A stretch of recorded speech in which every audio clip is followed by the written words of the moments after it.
Hey everybody, it's Tuesday. And welcome to this week's edition of Hook, Line, and Striker. I'm Josh. And I'm Emily, and we are really excited to be here with you tonight. We had actually a hiatus last week. That was kind of crazy. We were actually on vacation. Yep.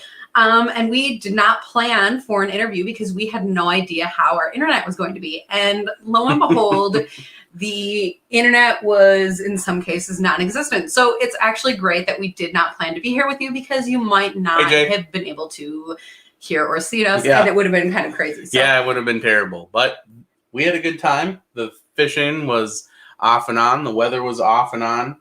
But the beauty was awesome. And people were awesome. And it was just a great time. And when fishing is better towards the end of the week, it really does make it feel like it was a great trip overall. Because, if the fishing is great in the beginning and then drops off at the end, that's always a hard way to go. So, given the circumstances, we had some really cold weather. Again, for the people who don't know, we were up in Wisconsin, so the Chippewa flowage. Man, there was a whole day that I sat in front of a fireplace in the cabin. So, it was actually awesome. And, that does crazy things to fish. But overall, we went a little bit deeper. We found some structure. And in that case, it was some bogs, and it really turned the trip around. So that was awesome. Yeah. And getting some help from some awesome people always helps too. Yeah, that's for sure. Shout out to you, Kevin Clancy. You are a great fisherman. But that is what it is about. If you have an area that you know really well, you have people that are going up there. We are the kind of people, we're really kind to the fish. We throw a lot of them back. So sharing a little bit of information made our trip great. And I know that if I can ever help him in return, that's something that I would do for sure. So we always talk about spreading the love on the water, and can't wait to do a little bit more of that tonight. So should we bring in our guest? Absolutely. All right. So welcome to the show here, Matt Becker. Hey, Matt. Hey, guys. How are you? Great. Awesome. Thanks so much for being here. Oh, you're welcome. You're welcome. I just can't resist the urge to talk fishing. So you guys reached out, and I'm like, I'm all in. I love talking fishing. So let's go. Well, and I know that's certainly how everybody at home feels as well. And so if you are watching us, if you have questions, if you have comments, if you have different things to add along the way, definitely share that because we would love to either answer that question or talk about it with you, whatever you're thinking about. So, with that, Matt, if there's anybody out there who maybe doesn't know who you are, can you tell us about yourself? Yeah, absolutely. So I'm a professional bass fisherman on the Major League Fishing Pro Circuit. This is my 4th year fishing professionally. So I'm from Pittsburgh, Pennsylvania, kind of up north, but not quite as north as you guys. You guys are way up there. Your winter starts in September? Oh, I wish. I wish. No, so I'm from the Pittsburgh area, so I get a little bit of everything. It's actually very hot right now, but come winter, I get to experience a nice cold winter. So I get pretty much all seasons here. So I do get to do a little bit of ice fishing. I get to, strap on the striker gear and do a little bit of ice fishing throughout the winter months. And then, you get your prime summer season here now where you got to get decked out and striker coolwave gear just to stay cool. So it's kind of a unique place in the country where, you can get a little bit of everything going on here. And that really helped me growing up as a fisherman to just become well-rounded. I got to see a lot of different situations, and that helped me become the fisherman I am today. So I'm very thankful to be from this area for sure. That's a really great point that you're bringing up because there's a lot of people that live in areas of the country that do see both extremes of hot and cold. And so, to be the type of angler that's able to tackle those situations, to be able to learn how to deal with that. And actually, we kind of use open water to help us in ice season and maybe even vice versa. So, to be able to do that, that's a huge advantage as a fisherman. Well, absolutely. And then, like if I travel to a tournament and the weather takes a turn for the worse and it gets really cold or starts snowing, I'm prepared for that. I've been out and I've fished in those conditions. Whereas if, say, one of my competitors was from Florida, and he'd never experienced that before, I'm already at an advantage against that type of person. So it definitely can be an advantage if you use it to your advantage. Yeah, that's absolutely true. So tell us a little bit about, I guess my first question needs to be, is bass your favorite fish? Yes, that's how I make my money. That's how I make my living. That's my passion. So yes, bass fishing is definitely my favorite, and particularly smallmouth. I absolutely love smallmouth. But if I had to pick a different species of fish, I'd probably go off the wall and go saltwater and pick like a snook. I really like fishing for snook. They like hitting topwater, and I'm a topwater junkie. So that's probably the saltwater equivalent of a smallmouth, although they're shaped a little different. But I do like a snook because of just how aggressive they are, and they actually somewhat compare to how a bass reacts and sets up in structure. So it kind of, but they're a lot bigger, so it's a lot more fun. That's awesome. We do have a few questions coming in here. So definitely send those along the way. Let's get to Justin right away. So I know that everybody is really interested to talk about your win at Lake Murray. Yeah. He says that he knows that you were throwing a Guggen fluke style bait. How did you rig it? Just tell us all about your setup that day. Okay, so I was doing something a little unique there. Is what I was doing is I was starting with a like a straight shank hook. It was a Trocar TK 180. It's actually a drop shot hook, but it was a straight shank hook, and I was rigging that up onto the fluke style bait with an exposed hook, almost like you would rigging up a bait on a jig head, where you just slide it up on there. And then I was taking a treble hook and putting it on top of that hook. Once that hook came out of the bait, I would take a treble hook and add it onto that hook just as an added stinger. So I would take that treble hook and hook it back into the bait, and that just allowed a few more hook points there. If the fish kind of short striked on my bait, he would get hooked on the treble hook rather than the main hook.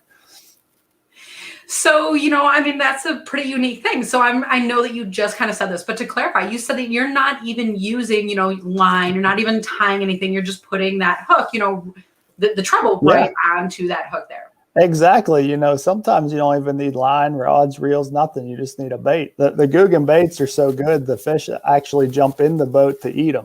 You don't even need to cast them. That's just how good they are, because they can smell it from far away. So they come right up to your boat and they'll jump right in and go right into your live well. It's as easy as that. Okay, yeah, but the unfortunate part is that what I love most is the hook set. So I kind of want them to stay out there for a quick minute. Oh, absolutely. That's the most fun part about it. That's what the most addicting part about fishing is that split second when you realize that you have a bite between that and setting the hook. That split second is what we all strive for. That's our drug right there. So I wouldn't change that for anything. Well, that's funny that you bring that up, because we were just having that conversation because we were fortunate enough that we had unfortunately we had a cold front move through it, shut our fish down. We were able to fish a little bit deeper behind the cold front. And we don't often get a chance to do that because we fish a lot of shallower lakes and a lot of smaller lakes. And we were pitching small jigs and making long casts and just letting the bait fall. And that's how we were fishing crappies. So all you do is just watch the line, and you see the line pop. And like you said, that's like the best part between that and setting the hook. And then you just reel it up as fast as you can so you can throw it, get it off the hook, and then catch another one. Exactly. It's all about just waiting for that next bite. And when you get that bite, that moment between getting the bite and setting the hook, that's what releases all the feel good chemicals in your brain. And it just, that's what we strive for right there. Oh my goodness. I hope this is an appropriate comment, so tell me if it's not, but I'm going to read this. How did you end up with a girlfriend with the last name of Bass? So I hope it's okay that we share that. I wanted to know that too. Right? I saw that. Isn't that funny? I'd been single for a while, and I was like, I'm just going to focus on bass. I don't care. I just want to focus on bass. I'm just going to fish. I don't need no girlfriend. And then I met Brittany, and she's like, oh, yeah, my last name's Bass. And I was like, man, the big guy upstairs is a funny man. Oh my goodness, that is really awesome. Yeah. Oh my goodness. So, if anybody else does have questions at home, feel free to share that and put that in, and we will definitely talk about that. We did talk about a bait that did work out for you, certainly at Lake Murray. What do you do when the fishing is not going your way? Oh, shoot. That's when you get on your knees and start praying. Lord, help me find some fish. No, for me, I have a few key confidence baits that I have a lot of confidence that a bass is going to bite. So whenever times get really tough, I'm picking up one of those couple baits, and it's like a sigh of relief. Like, I know I can throw out this bait and catch a bass, regardless of the conditions, the time of year, the time of day, any of that is irrelevant. I know whenever I pick up one of my main confidence baits, I feel like I have the best shot at catching a fish. And for example, like a shaky head is one of them, a drop shot, wacky rig. Those are types of baits that I know whenever that situation arises, when the fishing gets real tough and you need to catch some fish, I can pick up one of those and I'm going to catch a fish on it. Particular colors that you love, or that just depends on water? Yeah, that really depends on the water clarity. But again, with colors, really all colors and all plastic baits, I keep it pretty simple. Majority of the time I'm going with either a green pumpkin, a watermelon red, or a black and blue. One of those three colors is basically what I base my whole color selection off of. Now, certain situations, I will tweak that a little bit. Maybe if the water's real clear, or if the fish are feeding on shad, then obviously I'm going to go with a white or a shad color. But generally, those are my three starting points, and then I'll kind of branch off from there. Yeah, absolutely. You have somebody hometown proud. So Greg is saying hello and asking when you guys are going fishing next. Oh, Greg, hello. Thanks for tuning in. I appreciate all the support. I was just telling them about how busy my schedule is, and how busy my schedule is. Shoot, I can barely find any time just to relax a little bit, let alone, go fishing with all my old buddies. So yeah. I wish I had more spare time to go fishing with everyone. I really do, because I got quite the list of people I'd love to go fishing with, but it just time is the problem right now. That's for sure. Man, if I had more time, I would be fishing more often too. Exactly. We were talking about fishing though, and when, it's summer here right now, and when it's summer, I start to think top water. So first of all, as somebody who is not a professional bass fisherman, is that the right mindset to have? Yeah. I mean, that's my go-to. Once the water gets above, say, 70 degrees, I'm going with the top water. The only time I would put it down is, maybe during the middle of the day from, say, like 11 to 4 p.m. When that sun gets directly overhead, sometimes they won't react. Sometimes they still will hit a top water. You may just have to change your approach. But generally through that time, I might put the top water down. But really all summer long, mornings, evenings, you can't go wrong with a top water. And Bagley actually makes some really cool baits. They're coming out with a couple of new colors in the Pro B twin spin. So it's a prop style bait. It has two propellers on it, front and back. So it kind of makes a lot of commotion, and you can do a lot of different things with it. You can pull it, you can wind it, you can twitch it. And it really imitates all the different forage that'll be on the top of the water, whether it be a bug or, dying bait fish or a bluegill. So it's really just a great topwater bait, and it's one of my favorites, especially all summer long. There's just something about a prop on a jig that Josh is laughing at me, because even for panfish, I have a few like little teeny tiny spinner versions, and there's sometimes that prop just does it. Yeah. I do love, though, I kind of scanned through, honestly, your Facebook page today because I wanted to get to know you a little bit before this. Yeah. And you have an article that's kind of near the top, actually, about what happens when you see a fish crush it. I'm speaking of still the top water. What happens when you see a fish crush it, but then you go and you set the hook and it's not there? So let's talk about that a little bit. Yeah, that's one of the most frustrating parts about fishing is seeing them explode on your bait and then not be there. You know, they missed it. So the big key is patience. It's very important. You know, whenever I'm fishing a topwater, I'm keeping my eyes on the bait the whole time. So even when you see that big explosion of the bass trying to eat your bait, I'm still keeping my eyes on that bait. And if I don't see it anymore, that's when I'll set the hook. But a lot of times those fish will really just try and injure it or kill it more. So they'll just kind of slap at it and the bait will still be on the top of the water and you set the hook and pull the bait away from the fish and then he's spooked and he's really not going to hit it again. But if you keep your eyes on the bait and pay attention, you can keep working that bait and he's probably going to hit it again and get it good that time and get hooked up. So it's all about patience and really keeping your eye on the bait and not jerking it away from them too quick. That is a really, really great point. I love how you're saying to watch the bait because you're right. Normally you see that big splash of water and you see that commotion. And you know what? Sometimes it comes after like a million casts. You know, you have days where like every cast you can pull one in, but not every day is like that. And so especially when you go through kind of a lull and then you have a big explosion like that, it's hard to not just like react and set that hook so fast. So I like how you're saying to watch that bait because when you see it disappear is when you really do need to set that hook. Amazingly, this is maybe a crazy connection, but I really do connect this to ice fishing and actually tip-ups because what people talk about and especially for, I mean, I guess it would work for bass. They're not so moving around in winter, but pike especially. What happens when you put a tip up out there, you know, bait, you will see that fish grab that bait and swim off really fast. You see that flag go up. And sometimes you get lucky and you can set the hook and you're fine and it's great and you caught that fish. But sometimes what happens is that will stop, that the tip up will stop spinning.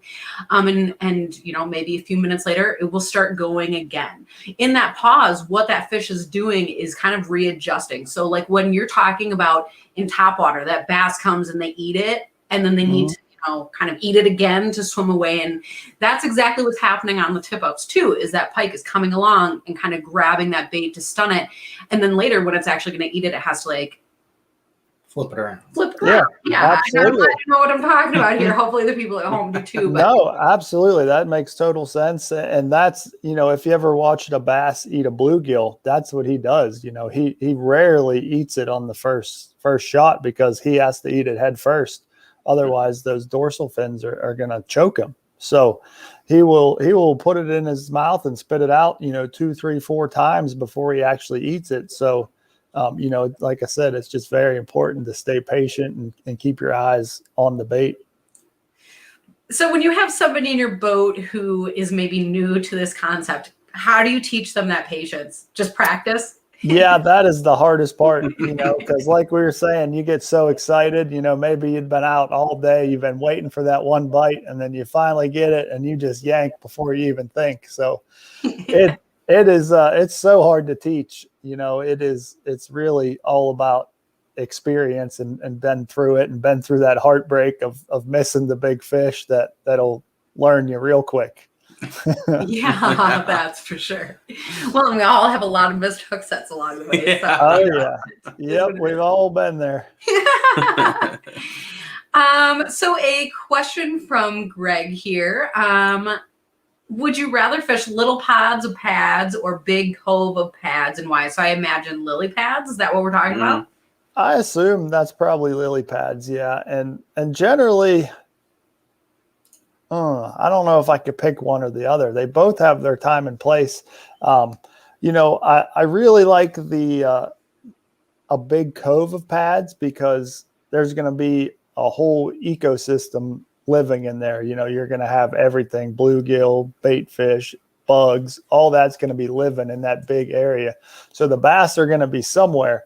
Now, granted, it's going to be a little overwhelming to attack at first, but somewhere in that big cove, there'll be a little sweet spot, whether it be, a 20-foot square or a 100-yard square, depending on how big the area is. But somewhere in there will be a little sweet spot. It may have a little deeper water. It may have a little current. It may just something a little different in that big area.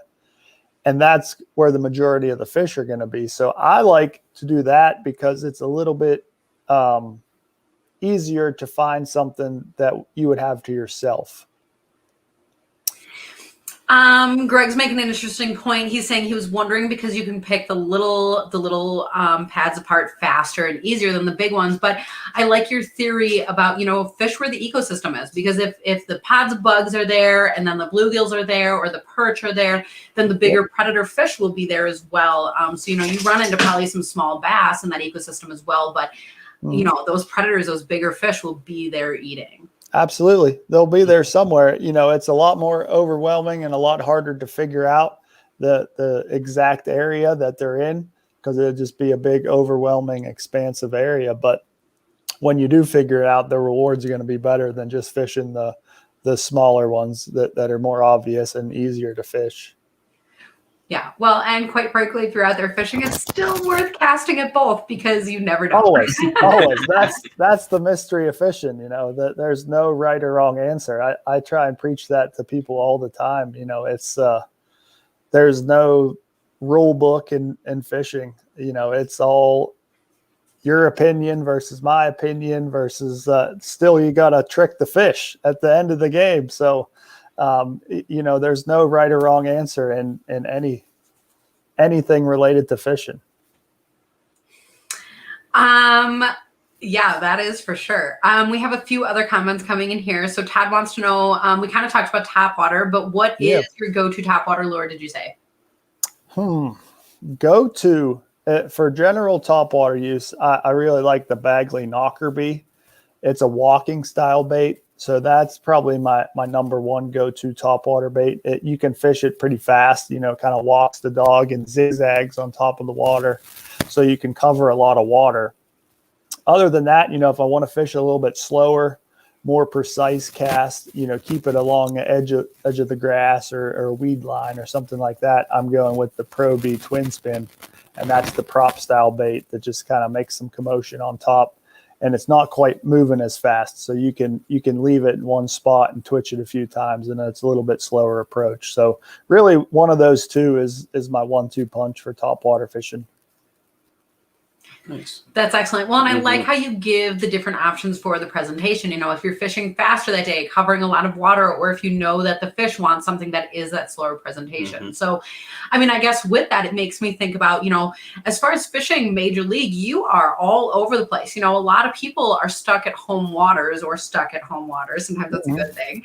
But, you are fishing new waters all the time, places that you have never stepped foot on, you are being expected to compete at.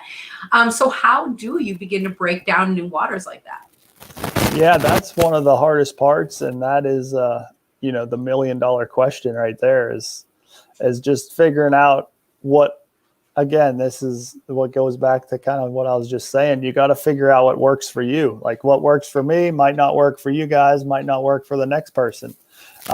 But generally what I like to do when I'm heading to a new body of water is I'm going to do a lot of research on the internet. I'm going to look up, historic areas on a body of water or past tournament results or that kind of stuff. You look for all that information online.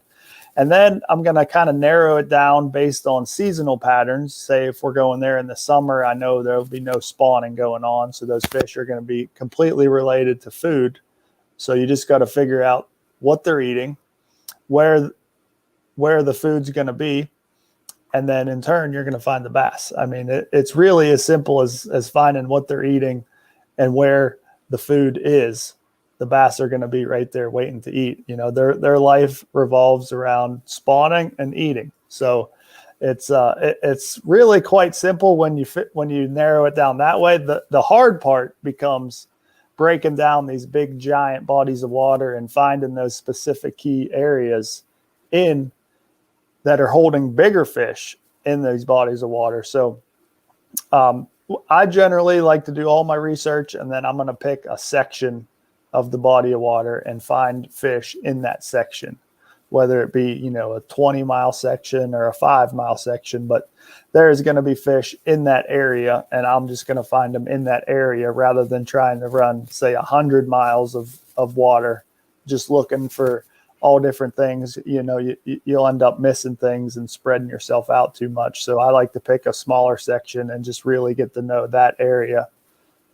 Okay, so I've got to add to this, kind of a funny story, and honestly, It's kind of, do I say it's an embarrassing story? Not really, but No. So we went to vacation, Chippewa Flowage, this past weekend. We had terrible weather, blah, blah, blah, blah, blah. That's not what all this is about. But we also went in with that tactic because we went and stayed at a different portion of the flowage than we had previously swim in the waters. And we had targeted kind of a very large area, but we're like, we're going to fish here and north. And it just turns out that the fish were all relating to structures that were well outside of this border. But, I think that's the nice thing about what you're saying is that when you choose a smaller location, if you at least, if nothing else, can rule out that the fish are not there, you can find out what that means. Is it they're not in deep structure, or they're not in shallow bays, or they're not this, it at least then can also be your guide towards what the other options are. So, one of the things that anglers, I think, have the hardest time doing is trying to narrow down bodies of water. And sometimes, there's maps. Sometimes there's all these tips and clues, but sometimes it is, like you're saying, just kind of choosing a spot and going for it. Yeah, it's always a process of elimination. You get a general idea of what they should be doing or areas that they should be for this time of year. So you start with those and like for our tournaments, we get 2 days of practice. So it kind of escalates things. You got to be very quick and efficient in what you're doing. But if you had a whole week, you could go through the whole process of elimination and try this, then go down the list. And eventually you're going to run into those fish somewhere. The fish are in the lake. They live there and they're eating. They have to eat to survive. So it's up to you to figure out where they are and what they're eating. And then in turn, they're going to be a little bit easier to catch when you know where and what they're eating. Mm-hmm. Yeah, absolutely. And then as far as searching for fish, sometimes it is shallow. And there's a whole bunch of people out there who think that, trolling motors might spook the fish. So are you the kind of person that uses a push pole? Do you use any kind of pole anchors? Do you just use your trolling motor? I use all of it, all of the above. Definitely any noise in the water can spook the fish. That's for sure, whether it be you setting something down in your boat or closing a compartment, just stepping loudly in the boat all the way to your trolling motor, chewing up grass or grinding lily pads or anything like that. That all affects the fish and the ecosystem below. So it all has an effect on the fishing pressure because, of course, you want to surprise the fish. You're trying to make your bait look natural. And if they hear a motor grinding around, they obviously know something's up. Something's not natural. So it's going to be a little bit harder to trick them in that situation. And then do you use push poles or power poles or both or neither? I do. I use both. I have power poles on my boat, and I will certainly use them to more so to keep me in one position, whether it be wind or current, but I'm trying to, stop the boat that I can really fish a lot of targets around me. But that's another way to be stealthy is you can kind of let the wind push you. That way you're not having to use your trolling motor a whole lot and then kind of anchor and pick apart the area. And it just allows you to be a little more stealthy. And then definitely use a push pull as well. Not necessarily as much as the power poles, because that's a really specific situation where you need a push pull where it's very shallow, and you don't want to stir up any, make any commotion in the bottom. But definitely use all of those. They all have their time and place. Yeah, absolutely. And, we find the fun thing about, fishing in areas that are very remote. Sometimes you do have to be a little bit quieter versus those places that are like resort towns, those fish that are driven over by like 100 times a day or, all of that. I think, again, that's really, really situational because some of those fish are just not affected at all by noise, whereas sometimes they very much are. So.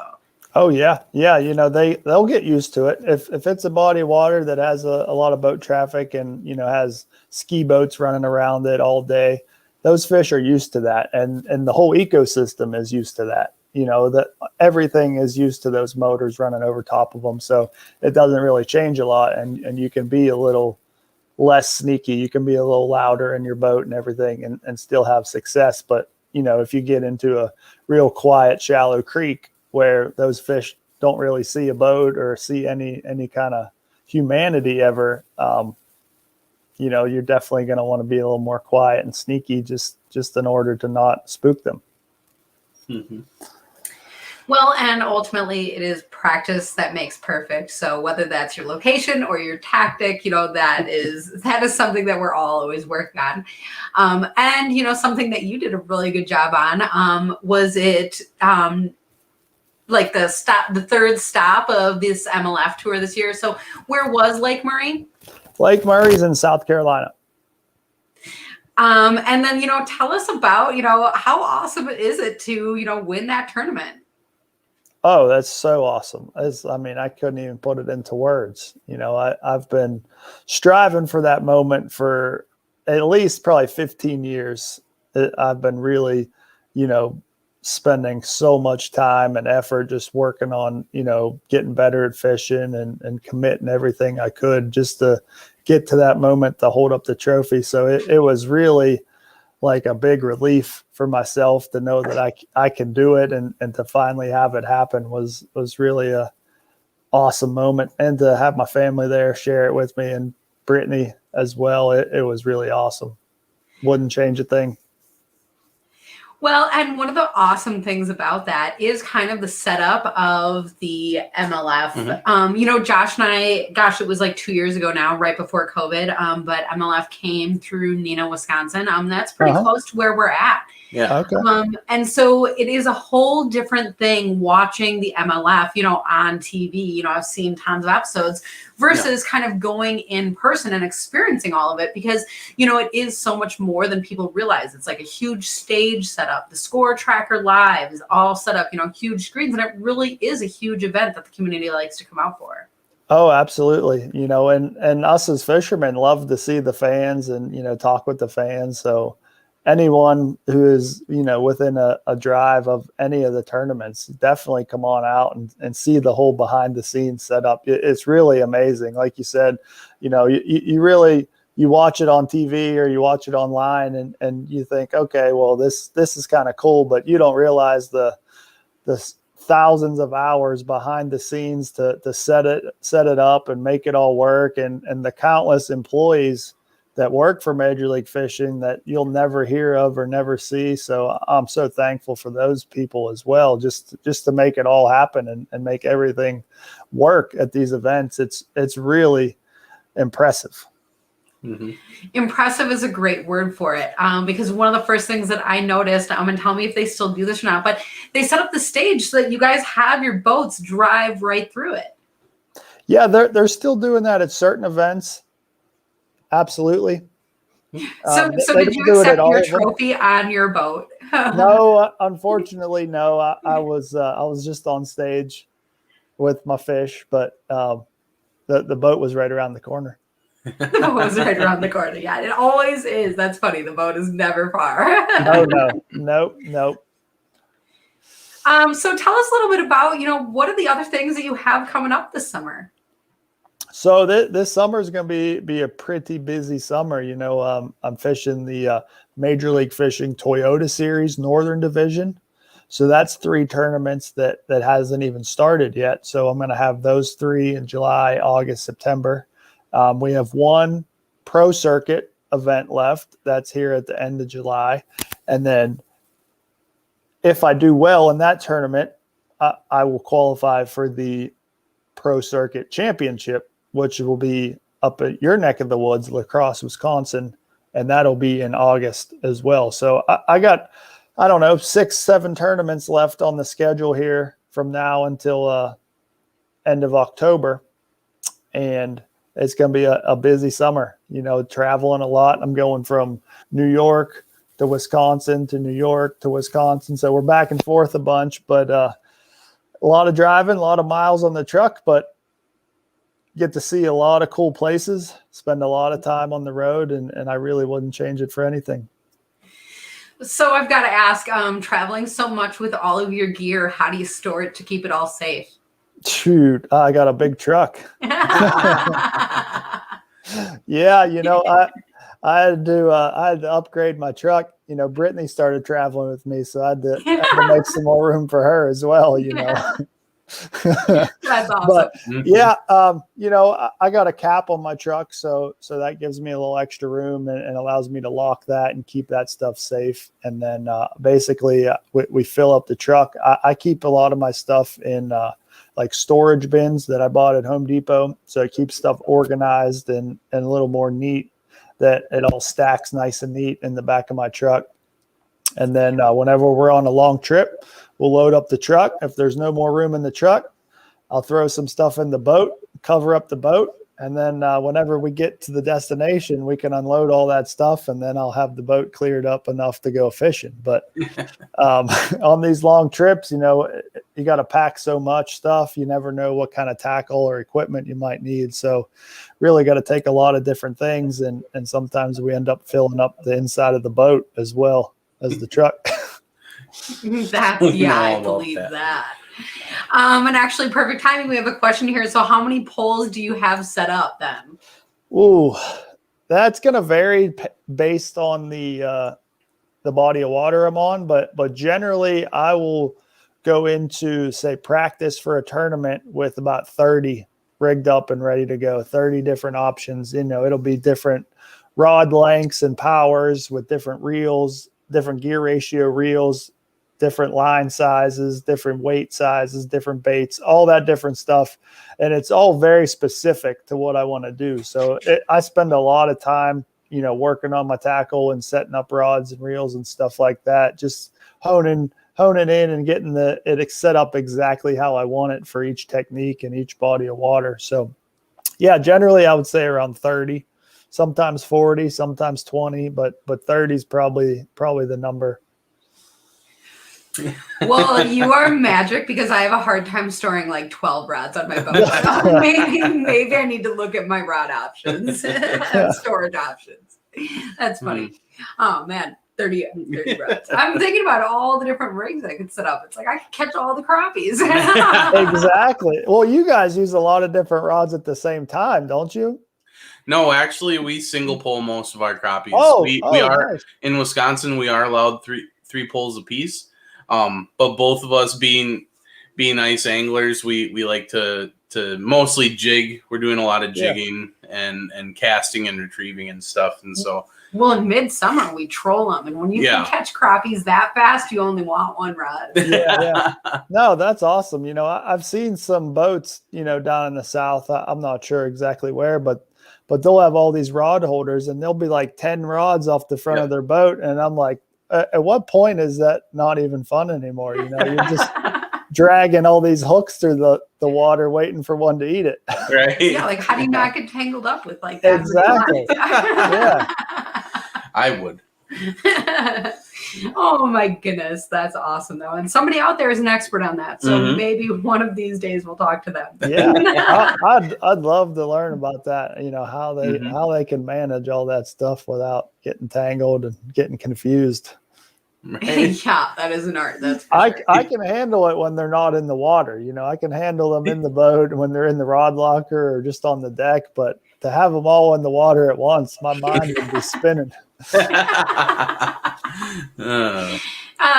the way to go fishing with kids, though. You set them all up, and then you just give each rod a name, and you say, if that one goes off, it's yours. Yeah, that's a good idea. Oh my gosh, that's awesome. So, before we get too late in the show, I do always have to ask, summer or winter, whatever it is, do you have a favorite item or two or few of striker gear? All of it.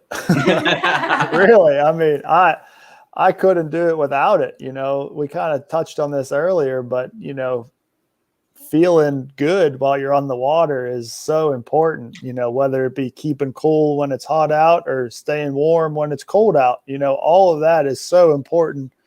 And it just helps you focus and have a enjoyable day on the water. Nobody likes fishing when they're cold and wet, just like nobody likes getting sunburnt and fishing in the hot, sweaty summer. So all of those pieces of equipment are equally as important. So it's probably hard for me to pick one, but I really do like my Evolve rain suit in when it's raining out, because there is nothing worse than a wet butt when you're out in the boat. So anything I can do to keep that away, that is a huge help to me. So that's probably my single favorite piece of equipment. But, I wear the coolwave technology, the long sleeve hooded shirts, like the high tide hoodie. I wear that pretty much every day that I'm out on the water. You got to keep protected from the sun. The hats are awesome. I've got one of these hats actually right here. I've wore the dang thing out. It's all sweaty and old and nasty. So it's just such a cool design. I love that hat, and I've worn it out. So it's time to break out a fresh one and get to wearing that one out. Yeah. But really, I love all of their stuff. It's all high quality, amazing products, and you really can't go wrong with any of it. It is amazing how many people point out that they like the hats. And, I got to agree because they are comfortable hats. That's funny. Yeah, they just fit well. Like I haven't found any hats that fit well. Mike over at Striker gave me that hat, I think last year sometime. And just from the second I put it on my head, I was like, this is my favorite hat. I love this, and I've pretty well worn it just about every day since then. So it's seen some use in plenty of states and plenty of weather. That's for sure. That's for sure. Well, I'm perfect for 4th of July coming up, so don't discard that hat too quick. Well, I guess your current one too. Look at that. Yeah, I got this one. Yeah. Oh, Jeannie's on here. Oh my gosh, Jeannie, she's gonna get you a new hat. All right. Yeah, I need a couple of them if you can. Oh my gosh. So we got one more question. One more question. Well, I was gonna add first though before I also have that Evolve rain suit though, and I also do love it. It is a super comfortable set. I love the bibs on that. Yeah. But did you get the black or the gray? I have the black, the darker one. Yeah. I just love that. It's an all black suit. It's just sleek. You're just like you can be a fisherman and look good. Yes. It fits good. It feels good, and I love that it's not the Gore-Tex material. I don't want to talk bad on anybody, but I've had bad experience with the Gore-Tex technology that it ends up like absorbing water, and it'll just soak through and still get you wet. Maybe not the first use, but after 5-10 uses, it starts absorbing water. So I really like that Evolve technology that they have there, and it really keeps you dry. And you can even wear it when it's hot out throughout the summer, and you're not going to sweat too much in there because it allows it to breathe out but not in. So it's really an amazing piece of equipment for sure. Well, and you were talking about having to pack everything into your car and travel around, that rain suit will fold right up and fit into my backpack like so easy. It's like I can't always take it with me. I know. I've got a little bin in the back of my truck with just gear. I've got some rain suits in there. You always got to take some heavier coats wherever we go, just because you always know the weather's going to turn for the worse if you make a trip somewhere. So I always keep some warmer clothes in there, just riding around in the back of the truck, just in case you need it.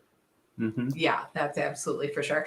Well, and I love that rain suit, but it is not what is going to keep you super warm because it is waterproof and it is windproof, but it breathes. And so don't pack your rain gear as a heat layer because it's made to not retain heat. And it does a good job at that. You're talking about you can wear that in summer. And really, truly, you can. So, I do like mine. Honestly, I like my rain gear a little bit big so that I can put layers under it. But I do know that there's also insulated rain gear out. So maybe you should check that out sometime. There is the new Denali suit is out now. I haven't had a chance to use it yet because it's been too warm. I haven't been faced with the situation to wear it in cold, rainy weather yet. But I can bet that's going to do the job very well if it's anything like the Adrenaline or the Evolve suit. It's going to get the job done for sure. Yeah, for sure. Plus it comes in cool patterns, so not quite like Josh's shirt here tonight, but they do have that really awesome veil strike pattern. I know. It's so cool and stylish. I like it. Yeah. Oh man. So Josh was saying we do have one more question, so let's get that in. So from Justin, what rod brand is your favorite and what model is the best all around? So my favorite brand is Favorite. There you go. Favorite fishing rods. They're out of Missouri. That's actually my title sponsor, but that's all the rods and reels that I use. So if I had to pick one model from Favorite, all around use, best value for the money would be the Pro Series. It retails for about $150. They have a model that'll suit many different techniques, and it's an absolute amazing rod. It's super light and balanced, very powerful, strong. I'm really not sure that you can break one. I've put them through a lot of stuff the last couple of years, and I've yet to break one of the Pro Series. So I'm super impressed with those, and that's one of the ones that I recommend to the most people. And you could use I have a discount code MB20. It'll actually get you 20% off that rod. So it'll save you a little bit of coin there, and you can get a nice rod for a pretty cheap price. So definitely check out the Pro Series if you're just looking for a general all around use rod right there. That is awesome. And I see that Josh started typing here, and I imagine that what he's typing in is actually your discount code. So if people miss that, MB20 gets you 20% off your rod. So that's actually pretty awesome. We'll put that code in the comments here so that people can see that. MB20. There you go. Perfect. Awesome. So, gosh, time flies when you're having fun, and I could sit here and talk all night, but you got to sum it up at some point. So we're getting to that point in the show. So for people, though, who don't want to stop watching or listening or whatever, how do they follow you on social media? Yeah, I'm available on all social medias, Facebook, Instagram, you name it, YouTube. I'm really probably most active on Instagram. That's M. Becker Fishing. Facebook, Matt Becker Fishing, as well as YouTube is Matt Becker Fishing. I try and put out regular content on YouTube, trying to build that channel. So I'd really appreciate if any of you guys head on over there and hit the subscribe button if you haven't already, and stay tuned for the content coming there. I'm always on Instagram. So if anybody has any questions or anything, definitely message me on there, and I'll do my best to answer your question or put you in contact with the right person that can answer your question. So appreciate you guys having me on. I can't believe we've been talking almost 50 minutes now. Like you said, time just flies, and I can talk fishing, all day, every day. So thanks for having me, and hopefully we can work out to get back on here again sometime. Yeah, that is for sure. We definitely will. Love hearing about the tournament trail. So, maybe next win. Yeah. Sounds good. Sounds good. And to the people at home, thank you for spending time with us as well. It's always a lot of fun to get your comments and questions and thoughts and everything along the way. And other than that, we are looking forward to next week's episode as well. So thank you guys for joining us, and we'll see you on next week's edition of Hook, Line, and Striker. Night, everybody.